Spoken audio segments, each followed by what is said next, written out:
Hello everyone. मैं मिथुन सिंह स्वागत करता हूं आप सभी का। आशा करता हूं आप सभी बहुत अच्छे होंगे।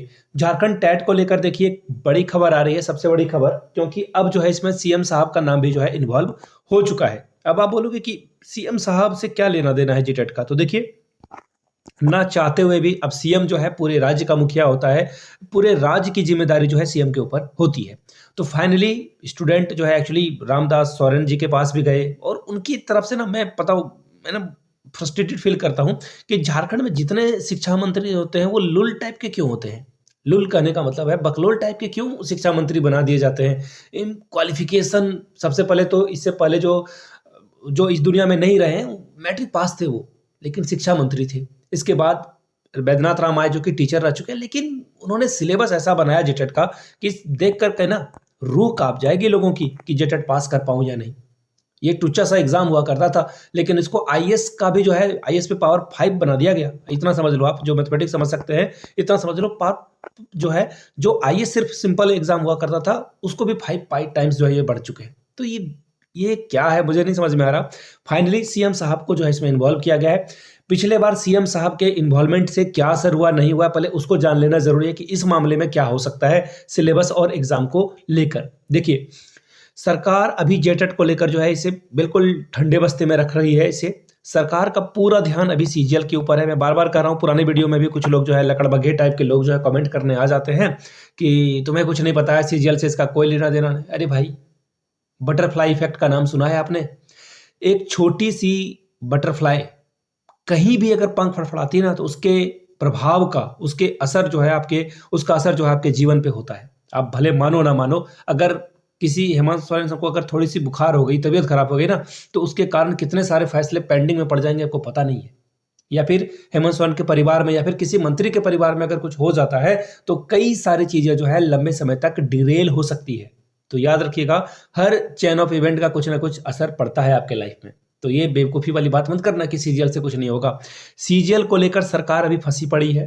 सीजीएल के बाद जो है सहायक आचार्य के बारे में कुछ भी बात की जाएगी। अब देखिए सहायक आचार्य के बारे में अगर मैं बताऊं आपको, तो सहायक आचार्य को लेकर तो एक्चुअली जो है कुछ मित्र मेरे मिलने के लिए गए थे शिक्षा मंत्री से, और उनको ना उन्होंने सिर्फ एक ही बात कही। मैं इसलिए कहता हूँ ना कि ये बकलोल टाइप के मंत्री बन जाते हैं शिक्षा मंत्री। उन्होंने कहा कि ये तो कोर्ट का मसला है, हम लोग कुछ नहीं करेंगे। उनको बताया गया कि रिस्पॉन्स की जो है इसका कोई लेना देना नहीं है सुप्रीम कोर्ट से। उन्होंने एक बात भी नहीं सुनी। उनके माइंड में ना उनके पीए या फिर जो अधिकारी वगैरह होते हैं कुछ डाल दिया उनके दिमाग में कि भाई अभी जो है सहायक आचार्य का कुछ नहीं हो सकता। तो उन्होंने कुछ भी नहीं सुना और आगे बढ़ गए। तो ये पुराने चीजों को देखिएगा। और हाँ, सहायक आचार्य को लेकर अगर मैं बात करूं तो हम लोगों ने JTET is equal to CTET को लेकर जो जो बातें रखी थी, हम लोगों के जो प्रतिनिधि मंडल थे वो मिले जाकर के हेमंत सोरेन से, शिक्षा मंत्री से, लेकिन कहीं से कुछ भी रत्ती भर का जो है फायदा नहीं हुआ।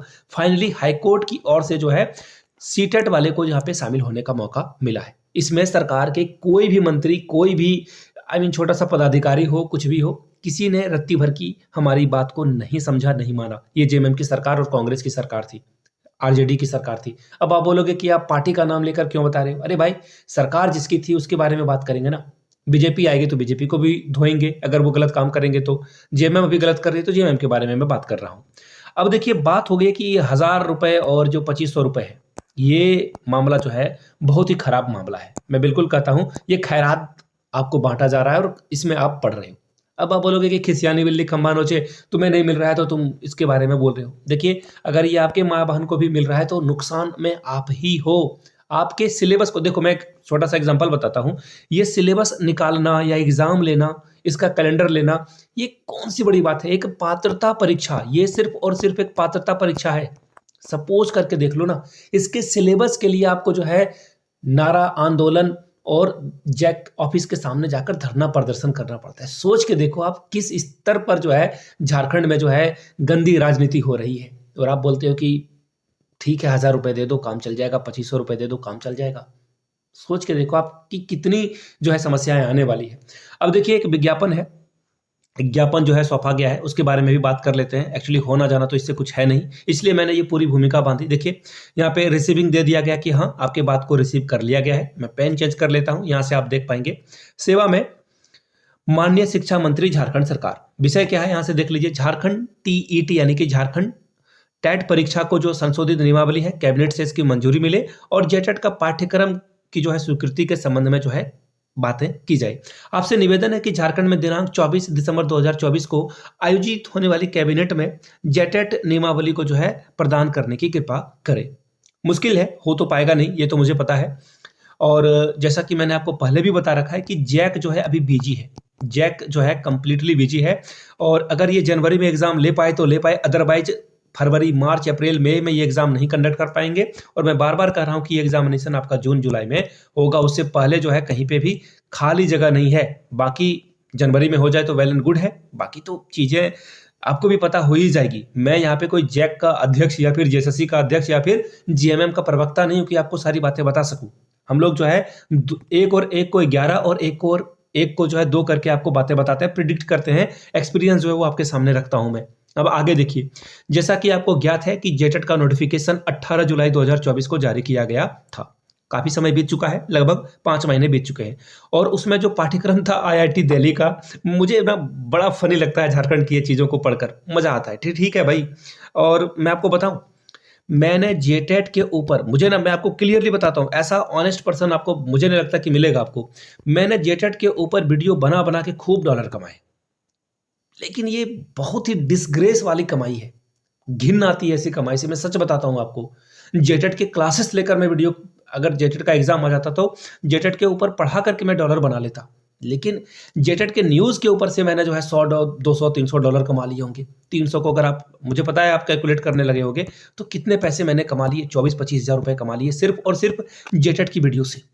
अब ये जेटेट है ना कि ये क्या है बताओ। जेटेट का इन्होंने सिलेबस आईआईटी का निकाल दिया, इसके ऊपर 10 वीडियो बने। 10 वीडियो आंदोलन से लोगों को जो है जागरूक करने के लिए बने।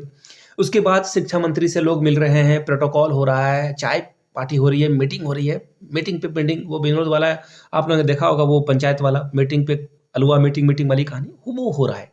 वीडियो बना रहा हूँ, डिसग्रेस है और कुछ नहीं है। मैं कुछ नहीं कहूंगा इसके बारे में। अब देखिए, विभाग की ओर से जो है सभी औपचारिकताएं जो है पूरी कर ली गई है। बिल्कुल सही बात है, विभाग ने जो है ग्रीन सिग्नल दे दिया है कि हाँ, सिलेबस को एडिट कर लिया गया है और इसे जो है एक जो एवरेज स्तर होना चाहिए, जो स्टैंडर्ड होना चाहिए, उस स्टैंडर्ड का बना दिया गया है। ये जो बहुत ही टफ लेवल है। अब बताओ, आईआईटी के, मैं आपको बताया ना कि आईएएस में पावर 5 कर दो, ऐसा सिलेबस बनाया गया था। अब जो है इसके बारे में बात की जाए। आगे देखिए, यह भी ध्यान देने योग्य बातें हैं कि जेटेट का जो आखिरी परीक्षा हुई थी 2016 में, उसके बाद ही ये आयोजित होने जा रही है। लेकिन आवश्यक है कि नया पाठ्यक्रम को शीघ्र ही जैक के द्वारा उपलब्ध कराया जाए। अतः आपसे अनुरोध है कि 24 दिसंबर को जो कैबिनेट की बैठक होगी, इसमें जेटेट के पाठ्यक्रम को जो है आप लोग क्या करें, मुहर लगा दें और फिर जो है एग्जाम की प्रक्रिया सुचारू रूप से चले। अब देखिए, एग्जाम इसलिए नहीं हो सकता है क्योंकि अभी एडिट का ऑप्शन नहीं खुला है। पेमेंट में बहुत सारे लोगों का पेमेंट जो है फंसा हुआ है, तो वो पेमेंट होगा। और भी 10 तरह की चीजें हैं। तो फिलहाल अगर आप मेरी बात को मानोगे तो ये डेफिनेटली एग्जाम अब भी लंबा समय चलने वाला है, जुलाई से पहले नहीं होगा। बाकी आप तैयारी कर रहे हैं, करते रहें।